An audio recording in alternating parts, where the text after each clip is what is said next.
He has the talent and skill, dedication to his chosen profession, and a desire to inspire young athletes with his increasingly impressive basketball career. Please welcome to the Billionario News Channel studio, former UAP champion and team captain of the DLSU Green Archers, now starting guard para sa Rain or Shine Elasto Painters, Mr. Andre Caracot. Brother, it's good to see you. Maraming salamat sa oras. Good to see you, Anton. Magandang gabi. Matagal ko nang kino-cover tong si Andre during his time pa sa San Beda Red Cubs. You've come a long way. I'm very proud of you, man. And seeing you do so well in the PBA, grabe, ang bilis ng panahon. So, salamat, Anton. Kaya nga, ang bilis ng panahon. Parang dati lang, UAP. Ngayon, fourth year ko na dito sa PBA. Oh, may ABL pa. May ABL pa. So, okay, let's talk about your current season ngayon dito sa Rain or Shine. Pang-apat na season mo na sa PBA? fourth year. Fourth year ko in na. the PBA. Okay, playing under Coach Yang Giao, one of the most legendary coaches in the PBA.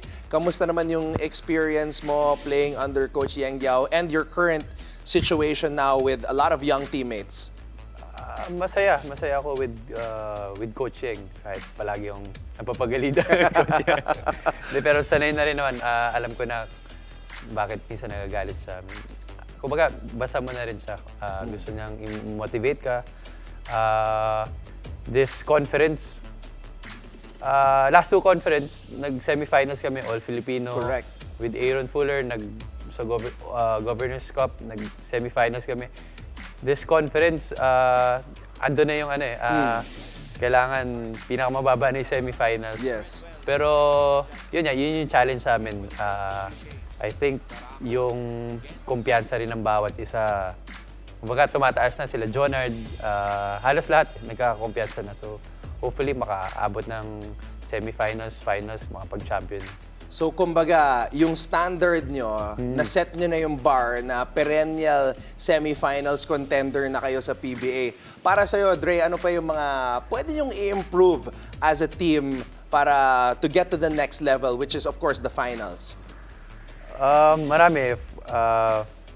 Siyempre, sa offense, kailangan, gusto ni Coach, kailangan makashoot kami sa 3 points.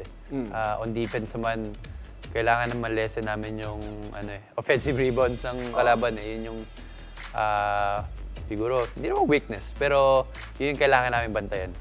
Yun. You've played for a lot of great coaches throughout your career. Of course, Coach Britt Roma, JB Season, Coach Alden Ayo with LaSalle, now with Coach Yang Giao. Ano yung mga pinaka-importante mga lessons na natutunan mo from your coaches throughout your basketball career na nagagamit mo hindi lang sa basketball court but sa araw-araw na buhay? Actually, kulang pa yung sinabi mo na coaches Ang daming coaches. Jimmy Alapag, Coach Bird, Coach Louie. Parang, iba-iba sila Ang dami mo pala naging coaches throughout your career. Hindi ko na alam kung anong mga natutunan ko. Pero sa basketball, yung disiplina talaga. Okay. And may goal ka Lagi kang may goal. Gusto mong lagi mag-improve. So sa buhay, parang nadadala ko siya. Kailangan, maging maaga ka. Yung disiplina sa katawan, disiplina sa kahit anong bagay. Okay. Mga ganun. Ito, may question ako sa'yo before we go to a topic that I'm sure a lot of people are very interested in knowing from you, being a former Lasallian, former team captain and UAP champion. Sino yung veterano mo sa PBA na who took you under his wing to show you the ropes of being a pro? Marami, kahit ano ba.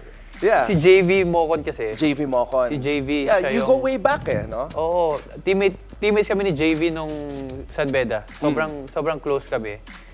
And then, na-draft ako sa Rain or Shine. Yes. Andun siya. So, siya yung nag-guide sa akin nung first year ko sa PBA. So, malaking, kumbaga, yung adjustments medyo nagiging madali dahil andun siya mini-mentor niya ako.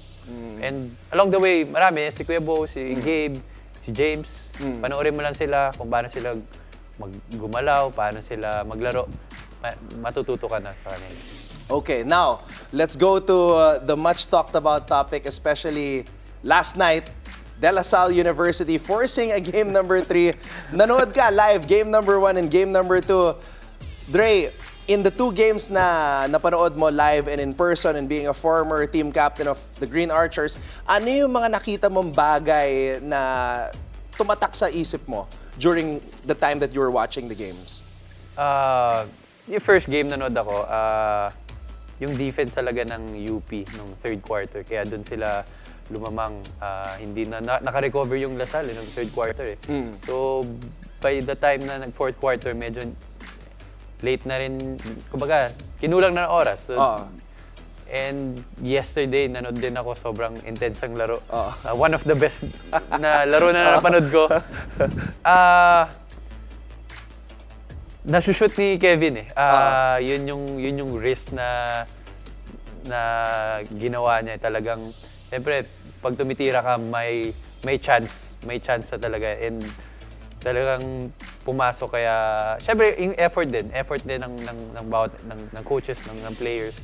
Kapon, pinapanood ko si Maymay. Gusto niyang tapusin yung laro. Tira siya ng tira and hindi niya matapos dun sa fourth quarter. Siguro para sa Lasal talaga yung game kahapon. Kinabahan ka ba nung nakadalawang sunod-sunod na 3 points si JD? At Oo. nag-run yung UP? Sobra, iba yung player ka, tapos nanonood ka, nakakaba talaga. Basta parang, tapos yung crowd, sobrang ingay ng UP. Pero, syempre, yung mga naglalaro, alam mo, babawi sila. Pero andun yung kaba. Iba yung kaba na naglalaro, na nanonood. Yung kapangalan mo, kasi Josh Karakot ka din eh. Si Joshua the Bid.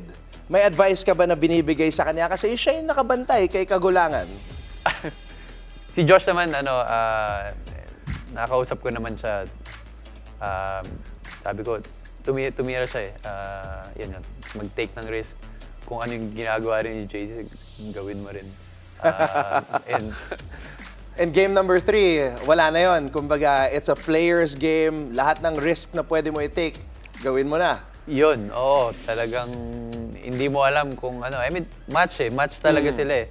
Pero kung sino siguro makakashoot ng 3 points, with UP, pag nakashoot sila ng 3 points, lumalayo sila. So tingin mo 3-point shooting yung isa sa mga magiging factor sa game magiging number 3? factor bukas. And pag makashoot naman yung Lasal ng 3 points, malaki factor din sa kanila. Kasi I think, yung 2 games sila, medyo mababa yung 3 points nila. Okay.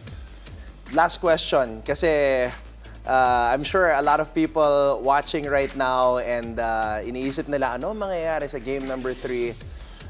Meron ka bang prediction? Kasi nalaman lang natin just today, as of 7 p.m., Raylan Torres is going to be allowed to play. In-appeal nila yung suspension. Siya yung bumabantay kay Kevin Kiambao.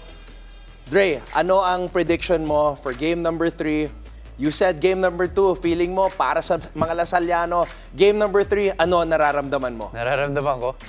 Kinakabahan ako. Kinakabahan ako, pero momentum nasa Green Archers. So, may pagpipilian pa ako, syempre. Dugong Berde, dugong Lasalista. Animo. Okay, eto. Complete mo na lang yung sentence. Magcha-champion ang DLSU Green Archers kung